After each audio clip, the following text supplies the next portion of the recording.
Here are the top 5 ways for beginner real estate investors to invest in real estate starting now. My name is Orlando Hubbard. I am a real estate analyst, inside sales agent, acquisition specialist, whatever you want to call it. I'm a wholesaler. And I've been doing this since 2018. So for about 7 years now. And I'm just going to give you 5 beginner strategies for if you want to hop into real estate investing with no real experience. Some of these will take a little bit more experience, but you can do it if you just have the drive and the determination to actually do it. And I'm going to break these down by easiest to hardest. Some of these methods do take zero money and some of them take a lot of money. So you always got to balance that out depending on where you are in terms of your financial situation. The first ones I want to talk about is investing in REITs. What is REITs? It's basically a real estate investment trust, and this is basically a pool of money that is set aside that outside investors, like, or they could be institutional investors, or they can be investors like you and I. They put money into a fund, basically a fund model, and that fund goes out and buys property, and you get a return on your investment. It's almost like an ETF, but for real estate.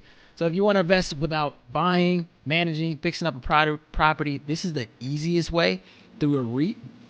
Like I said, the stock pretty much it's a stock. It's almost like a stock that just owns real estate, whether it's shopping malls, office spaces.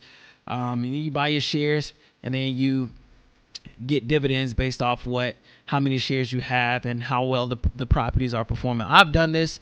I use a site called Fundrise to do this. You can do this with other sites like Fidelity, Schwab, Robinhood, whoever holds a REIT. Now it's perfect with beginners because you can start with as little as $100, but we could take it up one more notch and go to the second strategy, which is wholesaling, which is what I do. It's pretty much the no money down strategy. I started out my career in wholesaling. I bought Van Sons back home when I was in Memphis, Tennessee, put them out, and I met my mentor through those. And I worked with him for a while. Then I came to Austin. And I worked with a company for a while, and now I work with another company as a wholesaler. So this has kind of been the strategy that I've known, and that's worked for me. Basically, what you do if you haven't heard of wholesaling is you find a motivated seller. Now, somebody who really does need to sell fast. This is getting harder and harder, just because a lot of people, the boom of wholesaling, a lot of people have jumped into the game.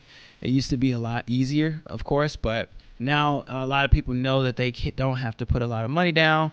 The marketing cost has tremendously gone up. You could go back to the traditional ways of like going door knocking or talking to sellers, or just finding sellers through free data sites and stuff like that. But so if you have time but don't have money, you definitely would try the traditional marketing routes. This game is basically a marketing game.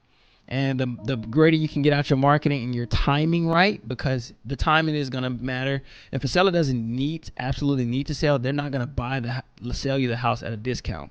So basically what you're doing when you're wholesaling is you're finding a motivated seller, you're purchasing the equity in the home.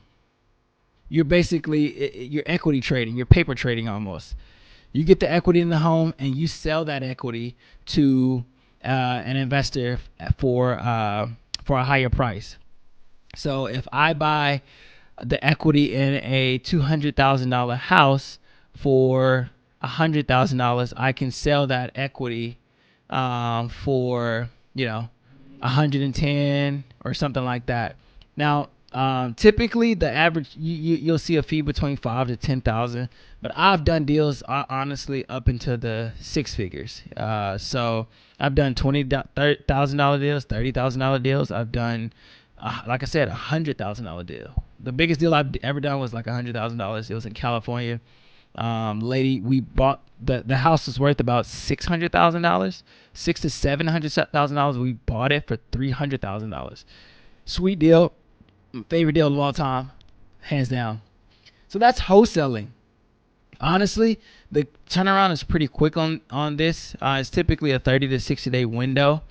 And like I said, it's more of a hustler's game because you're always hustling to the next property versus, bringing in that steady flow of income. It just, it all depends on who you are in terms of, but if I would say if you don't have any experience, try out wholesaling, find yourself a good mentor, or, just hustle it out. If you're a grinder, this could be definitely something for you. The next strategy that we're going to talk about is Airbnb and short-term rentals.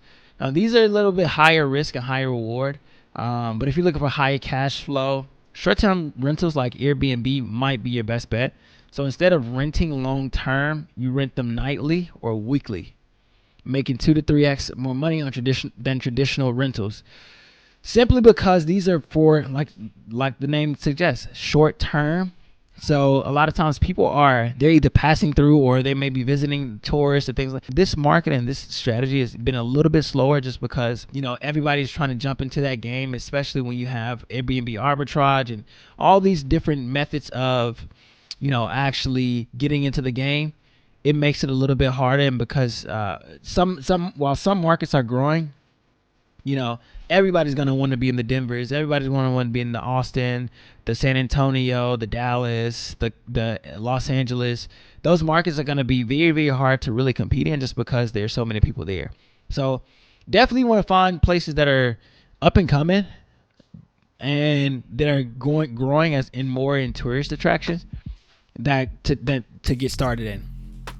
But a rental that makes you like $1,500 a month as a long-term lease, it could make you $4,000 a month on an Airbnb. You can start with your own house. That's the good thing about these Airbnb. If you have a house to use, you can use your own house. You have maybe like a back house. A lot of people use their back houses and things like that. I remember when I first got to Austin, I was renting out like this it was in the garage, like this, I don't even know what it was called, but he pretty much turned it into a little room that you can rent out. So you mainly want to use platforms like Airbnb, Vrbo, or VRBO, however you want to say it, or Furnish Finder to list your property. Now, the next strategy that I want to talk about is house hacking. This is the easiest way to own a property for cheap. Basically what you do is you buy a duplex or a triplex or even a house with like extra bedrooms. You can live in one unit or one room and then rent out the other ones. The rental income will pretty much cover the cost of everything, and like with mortgage and stuff like that. Now, this is why it works, just because you can get a low down obviously a low down payment with like a FHA loan, 3.5% to 5%, just depending on what type of loan you get. Some loans, of course, if you are a veteran, you have a VA, you can do a VA loan. The good thing about house hacking is a lot of people got their start here. I know Brandon Turner, I believe, from Bigger Pockets got his start here. It's pretty much you're living for free, or at least close to it. You're living for free or close to it because you're basically collecting rent and you're paying down your portion or your side and the mortgage and things like that. So it's always good if you can afford it. This is why it's getting a little bit harder. So this is like the fourth strategy. Of course, you're going to need a down payment on a house. So if you buy like a $300,000 duplex with 5% down, you'd have to put up $15,000. If you have that saved up, some people do, then your mortgage is about $2,000 a month. Your tenant pays $1,500. You only pay $500 to live there. So it's like, that's a sweet deal. The only thing about that obviously is where are you at? Where are you at in terms of family, in terms of life? Do you want to live with people? I have a family. I wouldn't want to live with people or a house hack like that, just unless it's like a duplex or a triplex or something like that. But if it's like a single family home, I don't think that would be the most ideal situation if you have a family. But number 5 is one that pretty much was coined by the guys at Bigger Pocket, the BRRRR strategy. Basically it's buy, rehab, rent, refinance, and repeat. So you buy a distressed property at a discount, and potentially from a wholesaler, or if you can find it yourself as a wholesaler, you want to purchase it and take it down, you do that. You rehab it, increases value, rent it out and create that cash flow, and then you refinance it to pull your money back out, and then you repeat that process. You pull the money back out, you go find another property to repeat the whole process again. So the cool thing about it is that you recycle your money over and over and over again, and you just continue to build wealth. This is how a lot of investors turn one deal into like 10 deals later. Only thing about that is over leveraging yourself. Sometimes you want to make sure that you don't over leverage yourself to the point where you can't pay back your debts, and then you're sitting on houses, a crash happens or something like that, you're sitting on houses that pretty much have no value. So that's the downside to continually taking out and refinancing debt. Interest rates rise, so you may not get the same interest rate, that sort of thing. It just kind of goes crazy if you're not careful. But that's it. That's honestly it. Drop a comment in below which one you think is going to be the best strategy for yourself. And if you like this video, pretty sure you'll like this next one.